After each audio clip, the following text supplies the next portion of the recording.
That third failure in a row, did you think, I need to pack this in? Never.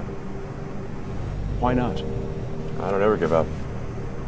I mean, I'd have to be dead or completely incapacitated. He has been referred to as the real-life Iron Man. He is the co-founder and CEO of Tesla, CEO of SpaceX, founder of The Boring Company, co-founder of Neuralink, founder of PayPal, and co-founder of OpenAI. According to Forbes, he is the 20th richest person in the world with a net worth of about $31.8 billion. He is Elon Musk, and here are his 10 rules for success. And then just work like hell. I mean, you just have to put in 80 to 100 hour weeks every week. Gosh, and that's then a lot of work. All those things improve the odds of success. Okay. I mean, if other people are putting in 40-hour work weeks and you're putting in 100-hour work weeks, then even if you're doing the same thing, you know that in 1 year you will achieve what they achieve. You will achieve in 4 months what it takes them a year to achieve. Okay, I like your work ethic. So, all right. Thanks. Ellon. You need to work, depending upon how well you want to do, and particularly if you're starting a company, you need to work super hard. So what does super hard mean? Well, when my brother and I were starting our first company, instead of getting an apartment, we just rented a small office and we slept on the couch. And we showered at the YMCA, and we're so hot up we had just one computer. So the website was up during the day, and I was coding at night, 7 days a week, all the time. And I sort of briefly had a girlfriend in that period, and in order to be with me, she had to sleep in the office. So work hard, like I mean, every waking hour. That's the thing I would say, particularly if you're starting a company. And I mean, if you do simple math, say like, okay, if somebody else is working 50 hours and you're working 100, you'll get twice as much done in the course of a year as the other company. Have a high pain threshold.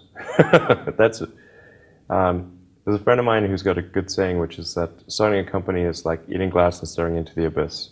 Okay, that's generally what happens, because when you first start a company, there's lots of optimism and things are great, and then so happiness at first is high. Then you encounter all sorts of issues, and happiness will steadily decline, and then you'll go through a whole world of hurt. And then eventually, if you succeed, and in most cases you will not succeed, and Tesla almost didn't succeed, came very close to failure. Then if you succeed, then after a long time, you will finally get back to happiness. People want to be more like you. Really? And for the fate of humankind, I think it would be great to have more Elon Musks. So what do we need to do to become more like Elon? I don't know if I think it maybe sounds better than it is.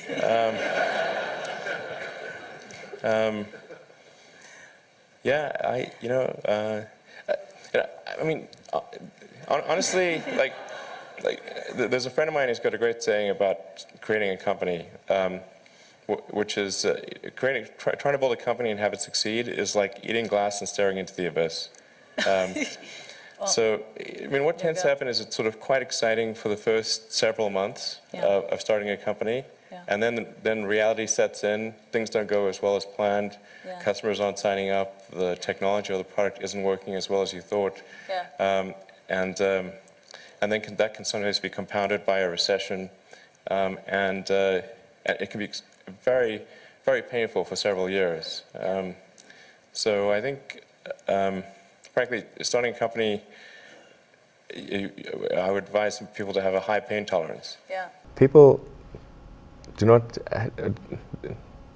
think critically enough. I mean, critical thinking is a skill in short supply, where people take too many things they assume too many things to be true without sufficient basis in that belief. So it's very important that people closely analyze what is supposed to be true and try to build up try to say, let's analyze things from first principles, not by analogy or not by convention. If you assume things are true by convention, which is actually what most people do, then it's difficult to gain insight into how things can be bettered. So, in any argument or any sort of train of thinking, you want to make sure that the underlying premises are valid and applicable, and then in reaching a conclusion, that the conclusion you're reaching is necessarily driven by the underlying premises and the interconnection between those premises. That may seem like a really simple thing to say, but most people don't do that. So it's really the foundation of rational thought. If somebody is doing something that is useful to the rest of society, I think that's a good thing. Like, it doesn't have to change the world. Like, if you're doing something that has high value to people, and frankly, even if it's like just a little game, or some improvement in photo sharing or something, if it has a small amount of good for a large number of people, I think that's fine. Like, stuff doesn't need to be changed the world just to be good. People tend to overweight risk on a personal level. It's one thing if you've got, a mortgage to pay and kids to support, and that if you were to deviate from your job, how are you going to feed your family and pay the rent? And okay, that's understandable. But let's say you're young and you're just coming out of college or coming out of high school or whatever. What do you risk? You're not going to starve. I mean, right. It's really certainly not in any kind of modern economy. It's so easy to earn enough money just to live somewhere and eat food. You could, very easy to do. So I don't know what are they afraid of? They're mostly afraid of failure, I think, but people should be less risk averse when there's not much at risk. You've got to make sure that whatever you're doing is a great product or service. It has to be really great. And I go back to what I was saying earlier, where if you're a new company, unless it's like some new industry or new market if it's an untapped market, then you have more ability to. The standard is lower for your product or service. But if you're entering anything where there's an existing marketplace against large entrenched competitors, then your product or service needs to be much better than theirs. It can't be a little bit better, because then you put yourself in the shoes of the consumer, and they say, why would you buy it as a consumer? You're always going to buy the trusted brand unless there's a big difference. So a lot of times, entrepreneur will come up with something which is only slightly better. And it can't just be slightly better. It's got to be a lot better.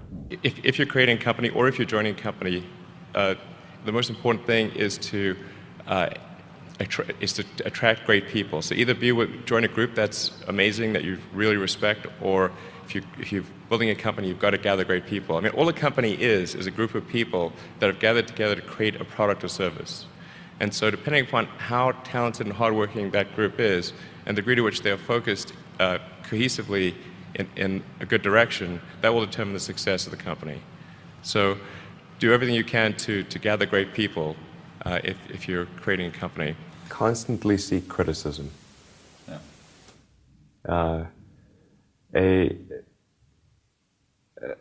A well thought out critique of whatever you're doing is as valuable as gold. And you should seek that from everyone you can, but particularly your friends. Usually your friends know what's wrong, but they don't want to tell you because they don't want to hurt you. So lift you up, sort of your. Yeah. So they'll say, "Oh, I wouldn't encourage my friend, so I'm not going to tell him what I think is wrong with his product." Yeah. It doesn't mean your friends are right, but very often they are right, and you at least want to listen very carefully to what they say, and to everyone. If you're looking for, basically, you should take the approach that you're wrong. That you, the entrepreneur, are wrong. Your goal is to be less wrong. Don't just follow the trend.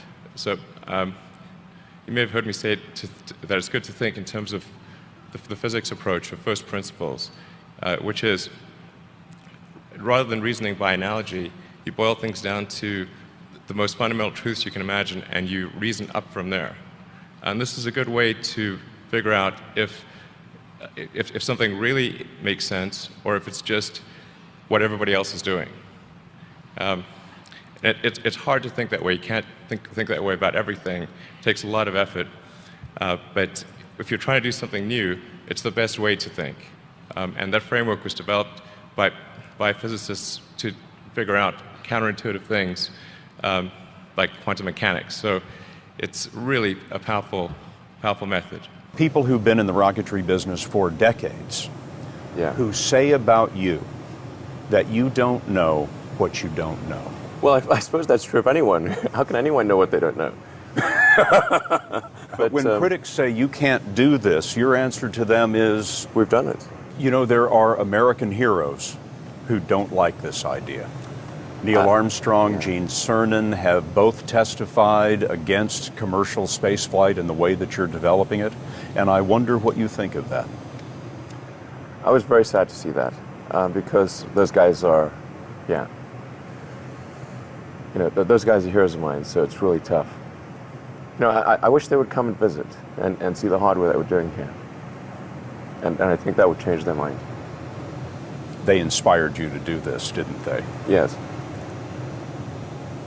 And to see them casting stones in your direction. It's difficult.